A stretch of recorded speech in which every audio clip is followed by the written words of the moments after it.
Tonight, the Utah Jazz got hammered early, and Miami continued to bring the heat all night long. A somewhat galliant effort late made it look not as bad as it was, but it was pretty ugly, and we'll talk about it coming up on POSTCAST. POSTCAST is brought to you by the store at 6200 South and 20th East, right over here at the Gateway as well. And I'm going to need mudslide cookies. Yeah, you need to have those going home, David, so you can. Yes. All right, Ron. Okay, there's probably let's think. So the fans' real question is, how 96 minutes of basketball, the Jazz have been thoroughly outplayed by Indiana and Miami. How concerned are you about what's going on with this basketball team right now? I'm concerned about the way we're playing. I'm concerned about the way we're losing. Do I have concerns that the Jazz can't turn this around? I don't think so. I think that it's hard losing at home, but the teams that are beating the Jazz have something, or they're at a place where the Jazz would like to get to. I think, let's put it that way, and especially the Miami Heat. Or Indiana out rebounded. That's a concern. But Miami's style of play, I love it. I like the way they play. I like the way that the movement. There's always activity going on the weak side of the floor when the ball's on the strong side. They just do a good job of getting everyone involved and to the point where they can pass the basketball and hit the open man. Jazz made a really nice effort late to get back into it. The bright spot on that is Bojan Bogdanovic got rolling, and I think Bojan making some shots is pretty important because we just have a lot of guys that are not playing very well right now, and to have Bojan heat up would be valuable. He ended up in the fourth quarter with 19 points in the fourth quarter, so 6 of 12 overall and 5 of 9 from 3, which is great. So that's the good news. I'm going to go back to this, though.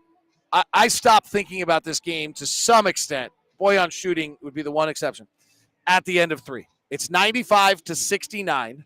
You're down 26 with 12 minutes left. You're not coming back to win. There's 24 possessions to be played, and you're down 26. It doesn't happen. Our win percentage was below 1% from about a minute left in the third quarter. So to me, okay, let's stop there. At that moment in time, the Jazz defense of rating was a 137, Ron. I think Miami's offensive rating in the third quarter was like a 175. If you want my concern, there's an overall effort level that to open the game was horrendous by multiple players that is concerning, but we're not very good defensively. We're going to be about 13th or 14th in the league defensively after tonight. No. That's the calling card of a Rudy Gobert in the middle team. The idea was we could be good offensively, and if we have Rudy, we'd be great. Teams are making Rudy less and less impactful every night, and that to me is unnerving because we've seen if Rudy is not impactful defensively, as much as guys are trying, we're not big, we're not strong, we're undersized, and we're not very good defensively. And so if you want my first level of concern is that if Rudy's not able to impact at the dominating level he was last year, where he had the greatest defensive season ever, that's it. That's my concern. Okay. I like that, and I think it is totally a concern, but if we're relying on Rudy to impact the basketball games as much as we did last year, that's not going to happen because teams are playing us a lot different now, and so everyone has to defend their yard. I mean, they're taking it, and then David also I think the effort that the Jazz put out in that fourth quarter could benefit the next basketball game if they realize that the level of urgency or the level that they have to play in order to win in this league anymore. I mean, they just can't walk the ball up the floor. I mean, you have to really get after it, to make some good things happen. And we just got a lot of guys not playing well, right? Yeah. Like Jordan had a great first quarter tonight at 14 points. It got us back in the game. And that would be the other thing. It's a little maybe is that for us to play well right now is these kind of major flurries by an individual, right? But Clarkson goes crazy in Atlanta. So we played well in the second half. We were not playing well in the first half of that game. And frankly, the last time we really played well was that Atlanta game in that second half with Clarkson going bananas. We played well at the end of the first quarter night. Clarkson's going bananas, but Mike Conley hasn't been very impactful for 2 games in a row. Joe's in a 5-game slumber. Bogey until he got hot in that fourth quarter. Like, that's not who this team was. It didn't take these like one-off insane little flurries for us to get going. It used to be a kind of awesome collective effort. So offensively, we're not getting it done. Defensively, we're struggling there as well because, I mean, you just talked about Rudy not impacting the ball game defensively, so we're not getting it done there. Then we got players struggling. So the makeover right now needs to start right now. And one of those side of the ball has to get better to stay in basketball games and give yourself a chance to win. You do feel like at times if we just made shots again, then you're in the half-court defense more. Our half-court defense is elite. Rudy can impact games more. When we're in transition, Rudy's not as impactful. Then the fact we're small shows up in transition defense because we can't fill space the same way. Like, it does feel like it's all kind of a cycle on top of each other that if just some of our shots start to fall, it would all feel a lot better. And I know this is cliche, and we say it all the time about the offense. Which comes first? Offense initiates good defense, or the defense makes you play good offense? I mean, which do you get the most out of? And it just depends if you're a defensive team and not that good of an offensive team. But this is a very good offensive team. Rudy makes our defense go, but I think right now he needs help.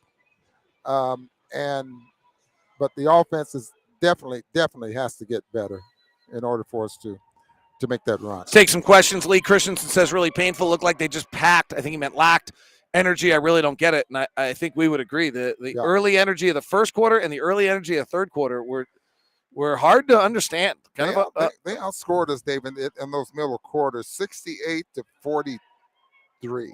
Yeah, that's 68. Third quarter used to be our best quarter. Yeah. And even just early, like the game is lost in about a 3-minute sequence. If you go back and look at the play-by-play, we're down. We don't close the second quarter well. Ron on the broadcast says, hey, we got a chance to get this thing down to 6. You should be really happy if we can do that. And then they don't close that well, and they end up down 10. But you're not out of it at 10 at halftime. But all of a sudden, to open up the half, they the third quarter. Tyler Hero hits a 3. Tyler Hero hits a 3, and then makes it 62-48. We're down 14. Tucker comes out, hits a 3 because we make a switch and put Gobert on Tucker, and he hits a 3. Donovan misses. Robinson, who we should never let get free, hits a 3. And then we miss, and we have Bogdanovich gets a technical foul. Guys don't get back defensively. And next thing you know, it's 68-51 within 2 minutes, and it's over. Yeah. Like, I get the league has swings, but, I mean, I can pull up win I'll give it to you. The Jazz win probability for the open of halftime was at 40%, and by the 10-minute mark by the time what just happened, it was down to 16% in 2 minutes. So, yeah, just that like, fast. that can't happen. Back doors, running off screens, knocking down 3-point shots. That third period for the Heat. Parker wants to know, Hero Ron. went 2 for 3 from the 3-point line. Yeah. Parker wants to know about those back cuts. He says the inability to guard the face cut is very concerning. Are they changing anything defensively, and why would they be so bad at communicating on those right now? Why are we so bad? Yeah, like we got hit on. I mean, out of back cuts, we're getting hit on every night. It's just extensive. You have guys like Hero, Duncan Robinson, Boyan. You can add him in on that. Donovan's pretty good at it. That's so good at running off screens and using the screens. So you start cheating. A couple of times. Jordan Clarkson was just topside. I mean, he had topside so much that was an easy back door for Hero or Robinson to get to the basket, knock down an easy layup. So you're so concerned about giving up that jumper off screen that you just start cheating and you get backdoored. Now, the Jazz like to chase over the top, because they don't want to give up those threes. But Miami does such a good job of ball movement, and like I said, there's lots going on the weak side of the ball that I think really helps the strong side of the basketball. All right, final thing from Paul Clayton. I'm worried. These last 2 games have been horrific. Tell me something to be positive about. Bojan Bogdanovic got his shot back. Looked terrific late. I'll be positive about that. 6 for 12, 5 for 9 in the fourth quarter. He got aggressive offensively. I know you said he missed a couple of times, so could have lobbed it to Rudy. I mean, yes, he should have lobbed that basketball to Rudy instead of taking that shot. But he's got to get himself going. I mean, he's got to start playing with the basketball a little bit more so than waiting for someone to break the defense down so he can shoot a three. His corner threes, he's getting more of his three-point shots from that right corner. And that's where he sits half the time, in that right corner, waiting for a draw and kick or something like that.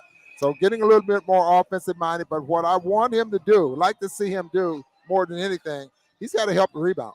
Yeah. He's definitely got to help rebound. My other positive for you got a great coaching staff who care. You got players that care. You got a good group. They're playing badly. They're not playing with the right amount of juice, and they've certainly been reminded of what it takes to win here. I would assume we'll see some sort of changes coming up in the energy level and the pizzazz by which they play with. That wraps us up on Postcast. Have a good night.